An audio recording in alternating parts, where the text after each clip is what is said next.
Salam kerajaan and shalom. Selamat datang. Sekarang kita beribadah dalam Strategic Hours di Dimension bersama gereja yang tak lazim, Unusual Church di Desire of All Nations USA. Sebelum kita memulai, mari kita berdoa terlebih dahulu. Bapa kami yang surga, terima kasih Tuhan untuk sore hari ini. Karena anugerah-Mu Tuhan, kami boleh hadir. Biar setiap yang menyaksikan video ini, live ini, Tuhan berkati supaya kehidupan manusia roh kami terus dewasa, terus bertambah-tambah dalam Engkau ya Tuhan. Kami berkati dan kami mulai ibadah ini Tuhan di dalam nama Yesus Kristus. Haleluya. Amin. Salam, salam saudara. Ya. Sekarang kita beribadah dalam Strategic House New Dimension bersama gereja yang tak lazim, Unusual Church, The Desire of Nation USA. Nah, di dalam Wahyu 5 ada gulungan kitab yang hanya dibuka oleh anak domba. Nah, ini juga ada satu lagu yang ciptaan dari imam rohani kami, bahwa ada gulungan kitab yang hanya bisa dibuka oleh anak domba. Singa dari Yehuda dan itu pribadi. Maksudnya anak domba dan singa dari Yehuda itu adalah pribadi yang sama, hanya beda fungsi. Nah, Yesus datang ke bumi itu bukan hanya untuk menyelamatkan, namun sangat komplit untuk mengembalikan tujuan awal Tuhan ke muka bumi. Setelah gulungan kitab bisa dibuka, maka kita bisa melihat takdir bangsa-bangsa. Nah, saya katakan bahwa pada intinya manusia takut akan kehilangan apa yang dia punya, entah itu uang, kedudukan, jabatan. Nah, itu sebabnya manusia berusaha agar tidak kehilangan. Di dalam Lukas 9 ayat 24 dikatakan, karena barang siapa mau menyelamatkan nyawanya, ia akan kehilangan nyawanya. Tetapi barang siapa kehilangan nyawanya karena aku, ia akan menyelamatkannya. Nah, di dalam Matius 10 ayat 39 juga ada satu cerita tentang seseorang. Dikatakan bahwa begini, barang siapa mempertahankan nyawanya, ia akan kehilangan nyawanya. Dan barang siapa kehilangan nyawanya karena aku, ia akan memperolehnya. Di dalam AMPC, dalam Amplified Classic, Matthew 10:39, itu lebih jelas lagi. Dikatakan begini, whoever find his lower life will lose it, the higher life. And whoever loses his lower life on my account will find it, the higher life. Nah, di sini dikatakan dalam Amplified Classic ada yang namanya higher life dan lower life. Ada kehidupan yang tinggi dan juga ada kehidupan yang rendah. Nah, kita harus mencapai suatu titik. Ketika ada satu titik yang sampai kita tidak takut kehilangan lagi. Karena apa? Karena sesuatu yang kita pegang erat-erat, dikatakan bahwa justru kita akan kehilangannya. Nah, di dalam Yohanes 10 ayat 10 yang kita tahu bahwa pencuri datang hanya untuk mencuri dan membunuh dan membinasakan. Tetapi Yesus berkata, aku datang supaya mereka mempunyai hidup dan mempunyai dalam segala kelimpahan. Tuhan datang untuk memberi hidup, bukan uang. Jika kita menerima hidup yang diberikan oleh Yesus, maka kita tidak akan takut kehilangan lagi. Inilah kuncinya. Inilah key-nya. Yesus datang. Sebab itu barang siapa yang memegang ayat ini bahwa Yesus datang untuk memberikan hidup, bukan sesuatu yang fana. Nah, bila kita memiliki hidup, maka kita akan bisa menjalani hidup ini. Nah, hidup ini dalam bahasa Yunani namanya Zoe, yaitu kehidupan Allah. Di dalam Amplified Classic dikatakan bahwa dapatkan higher life, kehidupan yang lebih tinggi, dan harus tinggalkan lower life, yaitu kehidupan yang rendah. Kita harus kehilangan lower life agar mendapatkan higher life. Higher life tidak akan kita dapat jika kita masih memberati atau memegangi kehidupan yang the lower life, yaitu hidup dalam dosa, tidak mendahulukan Tuhan dan agendanya, tidak memprioritaskan Tuhan dalam kehidupan, padahal Tuhanlah yang memberi hidup. Banyak orang yang tidak sadar masih hidup dalam lower life, beranggapan jika tidak punya uang maka tidak punya kehidupan, jika tidak punya kedudukan dan jabatan tidak punya kehidupan, atau tidak merasa terpandang atau dihargai. Saya mau katakan itu karena dalam dirinya masih ada internal konflik, betul? Nah, dulu waktu saya masih error, sering berkata, dahulukan Tuhan, tempatkan Tuhan nomor satu, kedua keluarga, ketiga pekerjaan, dan seterusnya, betul? Ternyata error, karena Tuhan tidak bisa dibandingkan atau disejajarkan oleh siapapun atau apapun juga. Hati-hati, katakan hati-hati. Tanda akhir zaman bukan soal antikris, karena antikris itu sudah ada dari dahulu, yaitu sejak zaman rasul-rasul. Hanya, katakan hanya, dedengkotnya antikris yang belum dinyatakan. Tanda akhir zaman adalah penyesatan. Coba kita buka dalam Matius 24 ayat 3 sampai 4. Dikatakan demikian, Matius 24 ayat 3 sampai 4. Ketika Yesus duduk di atas bukit Zaitun, datanglah murid-muridnya kepadanya untuk bercakap-cakap sendirian dengan dia. Nah, kata mereka, katakanlah, kata murid-muridnya, kepada kami bila manakah itu akan terjadi, dan apakah tanda, hanya satu, apakah tanda kedatanganmu dan tanda kesudahan dunia ini. Dalam ayat yang keempatnya dikatakan, jawab Yesus kepada mereka, waspadalah supaya jangan ada orang yang menyesatkan kamu. Waspadalah, tanda daripada akhir zaman atau kesudahan alam dunia ini itu cuma satu, yaitu apa? Penyesatan. Nah, dalam Matius 24 ayat 3 sampai 4 dalam Amplified Classic itu lebih jelas lagi, dikatakan demikian. While he was seated on the Mount of Olives, the disciples came to him privately and said, tell us, when will this take place? And what will be the sign of your coming and of the end? And Jesus answered them, be careful that no one misleads you, deceiving you and leading you into error. Jadi tanda akhir zaman itu ada mislead, ada deceiving, penyesatan yang misalkan kita, leading you into error. Nah, siapa yang bisa mislead? Yaitu leader. Lead dengan spirit of error, bukan the spirit of truth. Seperti yang dalam 1 Yohanes 4 ayat 6 dalam NASB dikatakan demikian. We are from God. The one who knows God listen to us. The one who is not from God does not listen to us. By this we know the spirit of truth and the spirit of error. Jadi pada akhir zaman akan ada penyesatan yang keluar daripada firman Kristus. Dikatakan bahwa ada the spirit of truth and the spirit of error. Karena apa? Karena akhir zaman akan banyak orang yang mislead dan membawa error. Nah, agar tidak mudah mislead, temukan orangnya Tuhan yang menyuarakan firman Kristus dan berpusat pada Kristus. Untuk apa? Untuk mendewasakan manusia roh kita, serta mendisiplin hidup kita untuk mendapati the higher life. Katakan amin. Nah, oleh sebab itu kita harus tingkatkan hidup. Come up here, naik level, terkonek secara akurat dan konsisten. Amin. Nah, dinamika rohnya jangan turun naik. Karena apa? Karena destiny kita itu sudah jelas ke gunungnya Tuhan yang menjulung tinggi ke Sion. Amin.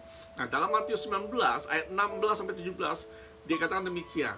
Ada seorang datang kepada Yesus dan berkata, Guru, perbuatan baik apakah yang harus kau perbuat untuk memperoleh hidup yang kekal? Ayat 17-nya dikatakan, jawab Yesus, apakah sebabnya engkau bertanya kepadaku tentang apa yang baik? Hanya satu yang baik. Tetapi jika engkau ingin masuk ke dalam hidup, turutilah segala perintah Allah. Nah, Bapak Ibu tahu bahwa apa yang terjadi ketika itu, maka seorang pemuda yang kaya raya ini meninggalkan Yesus. Karena apa? Dikatakan bahwa banyak sekali hartanya. Nah, dikatakan juga dalam Lukas 12 ayat 16 sampai 20. Hampir sama ceritanya, tetapi dari cerita yang berbeda. Lukas 12 ayat 16 sampai 20. Dikatakan, kemudian ia mengatakan kepada mereka suatu perumpamaan, katanya. Ada seorang kaya, tanahnya berlimpah-limpah hasilnya. Ia bertanya dalam hatinya, apakah yang harus aku perbuat? Sebab aku tidak mempunyai tempat di mana aku dapat menyimpan hasil tanahku. Lalu katanya, inilah yang akan aku perbuat. Aku akan merombak lumbung-lumbungku, dan aku akan mendirikan yang lebih besar, dan aku akan menyimpan di dalamnya segala gandum dan barang-barangku. Sesudah itu, aku akan berkata kepada jiwaku, jiwaku, ada padamu banyak barang, tertimbun untuk bertahun-tahun lamanya. Beristirahatlah, makanlah, minumlah, dan bersenang-senanglah. Tetapi firman Allah kepadanya, ayat yang 20, hai engkau orang bodoh, pada malam hari ini juga jiwamu akan diambil daripadamu, dan apa yang telah kau sediakan untuk siapakah itu nanti? Demikianlah jadinya maaf, demikianlah jadinya dengan orang yang mengumpulkan harta bagi dirinya sendiri jikalau ia tidak kaya di hadapan Allah. Nah, di dalam cerita ini ada orang kaya muda yang menimbun harta kekayaan. Dia berpikir bahwa dengan kekayaannya dia dapat menikmati hidup. Nah, orang kaya bodoh akan diperbodoh dengan kekayaannya. Jangan lupa, jangan juga menjadi orang miskin bodoh pula, karena sangat bodoh kehidupannya. Nah, seolah-olah higher life itu dinilai oleh hartanya. Itu salah besar. Jika yang dinilai hanya harta, itu namanya bukan higher life, tapi apa? Tapi lifestyle, gaya hidup. Nah, itulah yang dimiliki oleh kehidupan orang pada umumnya.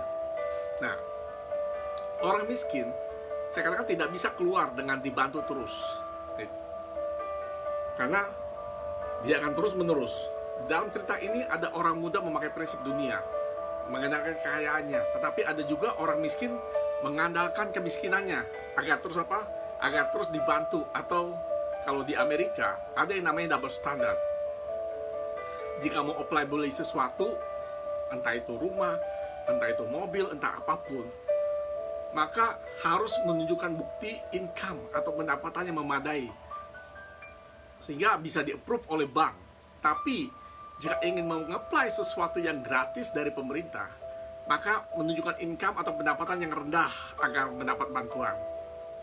Nah, demikian hidup saya juga dulu pada waktu error, memakai double standard. Dan tapi demikian juga banyak hamba Tuhan di atas mimbar bersaksi diberkati, ditolong Tuhan. Tapi kehidupan sehari-hari curhat, nggak bisa ini dan itu karena nggak punya uang. Minta belikan sesuatu kepada jemaat. Nah, oleh sebab itu dalam aliansi ini kami diajar untuk mempunyai standar clean, clear, and pure. Dalam hal apa? Dalam hal marriage, money, motive, and moral. Harus single standard. Kita punya clean, clear, sama pure. Nah, di dalam ada prinsip dunia. Dulu ada prinsip dunia berkata demikian, muda foya-foya, tua kaya raya, mati masuk surga. Kenapa? Karena mereka tidak mau susah. Nah, Papa rohani saya berkata, the fast flowing river of revelation akan terjadi dalam double decade ini. Akan terjadi sesuai dengan kapasitas kita masing-masing. Oleh sebab itu, saya mau ingatkan, persiapkan kapasitas roh kita dan terus jaga agar dinamika roh kita tetap kuat. Jangan menjadi orang Kristen yang biasa-biasa saja, tapi terus tingkatkan manusia roh kita. Karena apa? Karena kita ini adalah manusia roh yang mempunyai jiwa dan tinggal di dalam tubuh. Amin. Nah, dalam Lukas 12 ayat 19 dikatakan demikian. Saya baca dalam ESB. Lukas 12 ayat 19. Mungkin yang punya kesempatan bisa baca bersama-sama untuk mengikuti live ini. Lukas 12 ayat 19 dikatakan demikian. And I will say to myself. Ini cerita tentang apa? Tentang cerita tadi. You have many goods stored up for many years to come. Relax, eat, drink, and enjoy yourself. Take your ease atau relax itu hidup hanya pemuasan diri sendiri. Itu yang disebut dengan namanya lower life. Eat, drink, and enjoy yourself. Hanya berfoya-foya, hanya senang. Bukan berarti salah atau tidak diperbolehkan untuk hidup senang-senang, tetapi adalah sesuatu hal yang harus diambil pada kehidupan kita masing-masing. Adalah apa? Higher life, kehidupan yang lebih tinggi, yang lebih mengutamakan tentang kerohanian kita. Amin. Dalam Lukas 12:19, TPT-nya dikatakan demikian. Then I can just sit back, surrounded with comfort and ease. I enjoy life with no worries at all. Nah, orang muda yang kaya tapi bodoh, berpikir dengan punya segalanya, maka tidak ada lagi yang perlu dikhawatirkan. Tetapi dalam 21 terjadi, demikianlah jadinya dengan orang yang mengumpulkan harta bagi dirinya sendiri, jikalau ia tidak kaya di hadapan Allah. Wah, memiliki sesuatu banyak, harta yang banyak, saya katakan sekali lagi tidak salah. Menjadi kaya pun tidak salah. Hanya jangan mengandalkan kekayaan atau sesuatu yang bisa dirusak oleh ngengat dan karat. Jadilah kaya di hadapan Allah. Amin. Dengan menjadi orang yang apa? Memiliki the higher life, kehidupan yang lebih tinggi lagi. Di dalam Matius 10 ayat 34, Matius 10 ayat 34 dikatakan demikian. Jangan kamu menyangka bahwa aku datang untuk membawa damai di atas bumi. Aku datang bukan untuk membawa damai, melainkan perang. Nah, kalau kita baca sekilas ayat ini, maka ayat ini bisa disalahartikan bahwa Yesus datang bukan membawa damai, tetapi dia membawa apa? Pedang. Nah, hati-hati pada waktu kita membaca firman Tuhan. Sebab itu, pada waktu kita membaca firman Tuhan, kita harus melihat konteks dan juga harus ada Bapa rohani yang akan bisa menerangkan kita, mengajar kita tentang firman Tuhan. Amin. Nah, karena apa? Karena yang memiliki understanding yang tidak benar, itu bisa mengartikan salah.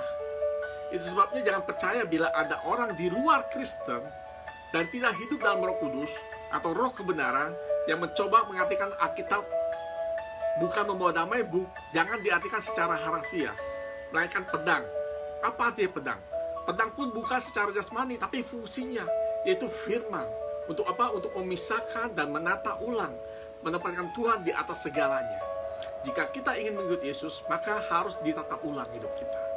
Karena itu prinsip, jika menomorsatukan Tuhan, kedua keluarga, ketika pekerjaan dan sebagainya, itu tidak benar. Katakan tidak benar. Karena Tuhan tidak bisa disejajarkan dengan apapun. Tuhan menjadi yang utama dan yang terutama. Nah, untuk bisa kita hidup the higher life, kehidupan yang lebih tinggi lagi, yang pertama saya mau katakan apa? Siap memikul salib dan mengikut Tuhan dengan tidak menyayangi nyawanya. Jangan mencintai yang lain lebih dari Tuhan, agar kita mendapatkan yang lain. Sebab itu, carilah dahulu kerajaan Allah dan kebenarannya. Apa? Maka semuanya itu akan ditambahkan kepadamu. Jangan cari sesuatu yang tambahannya, tetapi cari dahulu kerajaan Allah dan kebenarannya. Nah, saya katakan bagaimana anak kita mau mencintai Tuhan, tapi kita sendiri tidak mencintai Tuhan. Dulu saya mempunyai seorang ayah berkata bahwa jangan ikuti papa suka merokok, kamu jangan merokok. Tidak bisa seperti itu. Tapi kita harus menjadi contoh bagi anak kita. Demikian pun dalam kehidupan rohani. Saya sebagai bapak rohani harus memberi contoh kepada anak rohani kami. Anak rohani saya supaya dia bisa mengikuti teladan. Seperti halnya Paulus memberi teladan kepada anak rohani yaitu Timotius. Nah, kita harus memiliki the higher life. Dengan apa? Dengan God's account. Tadi diambil dari Amplified Classic. Maka hidup kita tidak akan seperti anak muda yang bodoh, yang merasa nyaman tapi hanya sementara. Higher life, kehidupan yang lebih tinggi, itu dari kehidupan yang lainnya. Nah, berita tentang salib itu tidak pernah usang. Sebab dalam Matius 10 ayat 38 dikatakan, barang siapa tidak memikul salibnya dan mengikut aku, ia tidak layak bagiku. Memikul salib dan mengikut Tuhan artinya apa? Menanggalkan sesuatu yang tidak berkenan kepada Tuhan. Seperti dalam Kolose 3 ayat 9-10. Kolose 3 ayat 9-10 dikatakan, janganlah lagi kamu saling mendustai, karena kamu telah menanggalkan manusia lama serta kelakuannya. Nah, kita harus jangan saling mendustai dengan tidak menanggalkan manusia lama serta kelakuan kita. Nah, sebab dalam ayat 10 dikatakan bahwa dan telah mengenakan manusia baru yang terus-menerus diperbaharui untuk memperoleh pengetahuan yang benar menurut gambar Khalifnya. Salib itu adalah bentuk penghukuman. Bicara tentang kematian daging, mengikut Tuhan harus mematikan daging. Agar apa? Agar kita bisa hidup dalam roh. Tidak mengikuti kehidupan kedagingan dari Galatia 5 ayat 19-20. Nah, kehidupan higher life itu kehidupan yang mau ditegur oleh firman dan mau berubah. Karena higher life itu terus bertambah dan tidak ada batasnya. Seperti Yesus sempurna, dahulu, sekarang, sampai selamanya, sampai selama-lamanya. Sama, jika kita tidak suka ditegur, berarti kita masih menyayangi nyawa kita. Hidup dalam lower life seperti anak muda ini. Nah, seperti halnya Daud, dia mau ditegur oleh Nabi Nathan. Sehingga apa? Sehingga tidak kehilangan kerajaannya. Beda dengan Saul.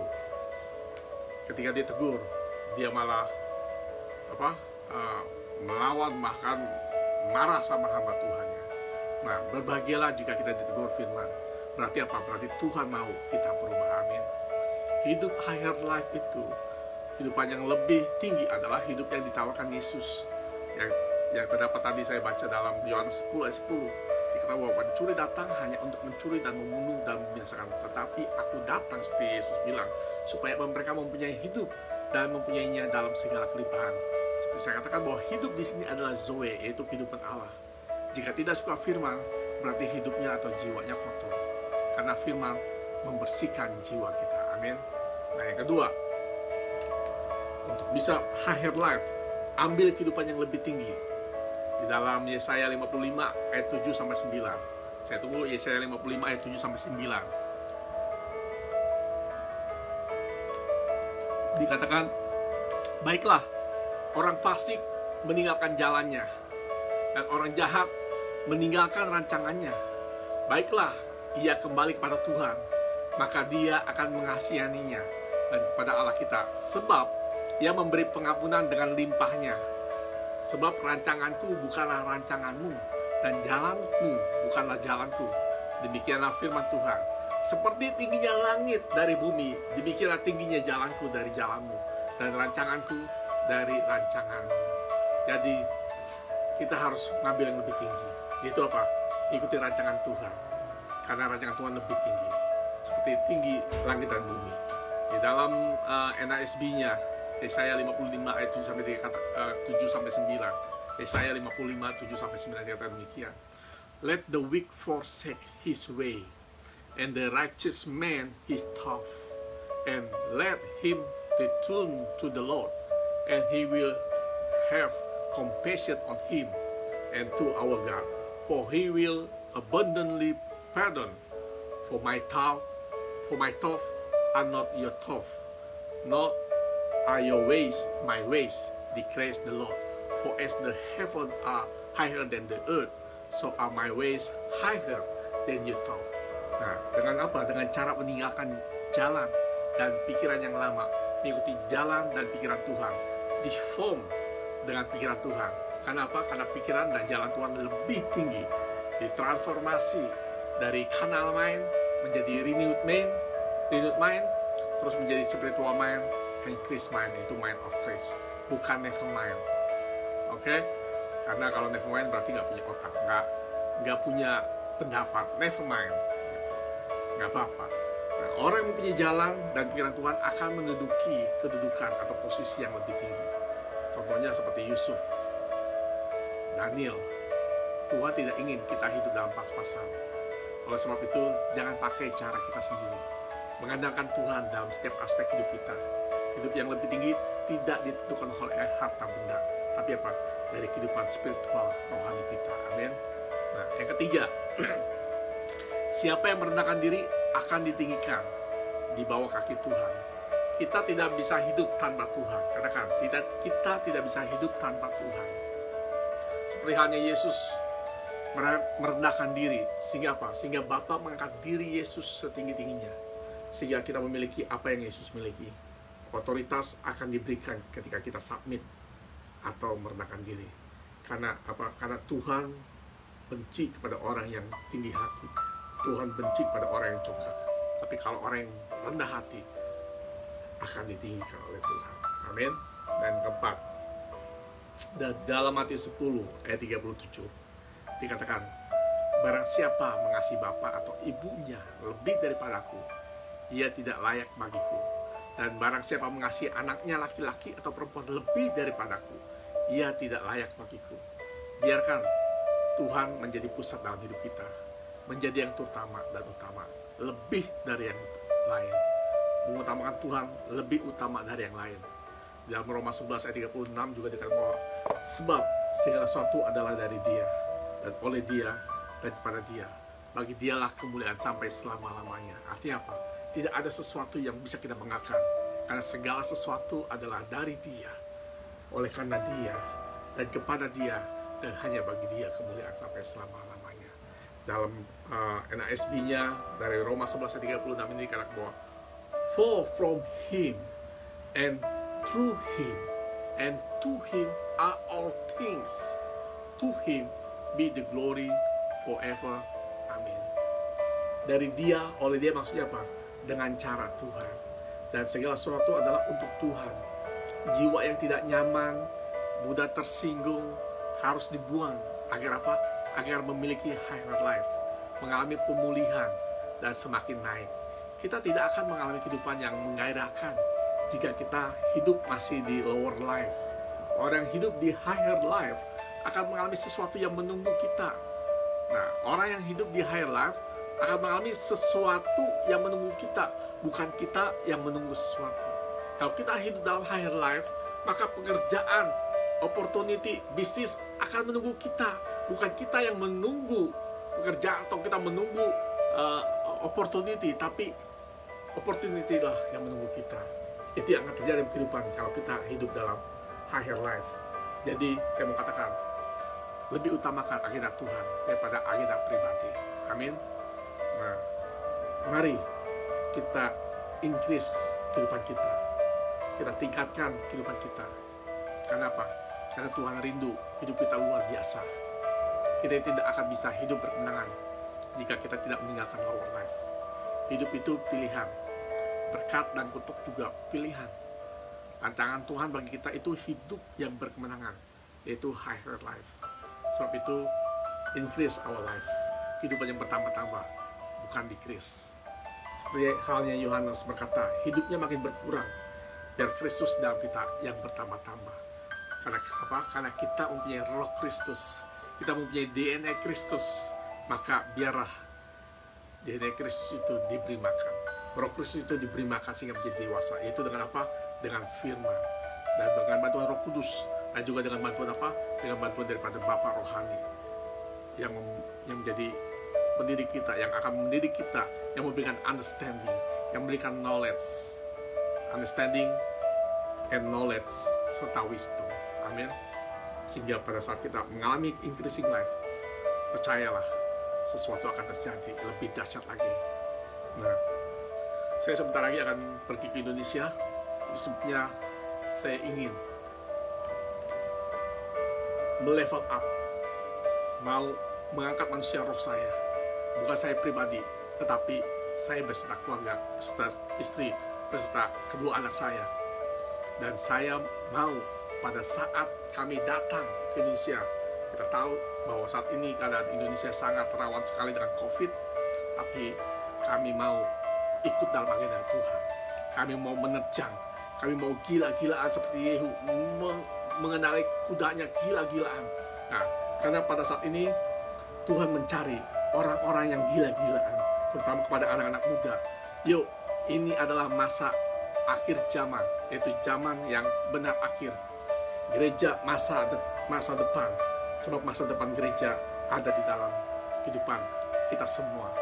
Ini adalah Jesus generations, generasi Yesus, generasi di mana kita akan mengalami the last pouring revelation, pencurahan yang terakhir, pencurahan besar-besaran, bukan Pentakosta ketiga, tetapi saya mau katakan bahwa akan terjadi pencurahan besar-besaran Di dalam aliansi ini kita percaya melalui Bapa rohani kami, Bapak-bapak rohani kami itu Papa Jonathan dan Mam Helen, dikatakan bahwa ini adalah double decade, yaitu double decade open heaven, akan terjadi suatu pencurahan. Nah, saya mau supaya kita semua yang melihat video ini, kita harus mau increasing our life, higher life, move dari lower life to higher life. Pada saat kita higher life, maka akan terjadi suatu di alam roh. Sebenarnya alam roh masa depan kita itu sudah terjadi, sudah tersurat oleh Tuhan, sudah destininya sudah ada, hanya kita memasukinya. Itu sebabnya firman Tuhan berkata bahwa setiap yang percaya dia akan diberkati pada saat dia sedang tidur. Artinya apa? Tuhan sudah menyediakan berkat, Tuhan sudah menyediakan rancangan yang tinggi itu pada saat kita sebagai anaknya, pada saat kita beristirahat tidur. Sehingga pada waktu kita bangun pagi, kita hanya mengambil, hanya mengyes dan aminkan. Itu sebabnya pada saat kita tidak mengerti apa yang terjadi dalam hidup ini, ketika kita mendengar firman Tuhan, kita tidak mengerti, wah ini terlalu tinggi, wah ini sangat, saya tidak masuk akal. Saya mau katakan, jangan terjadi pertentangan dalam jiwa. Tapi pada saat firman Tuhan dilepaskan, terimalah firman Tuhan dengan kata yes dan amin, yes dan amin. Maka pada saat kita berkata yes dan amin, maka firman itu masuk mendewasakan manusia roh kita.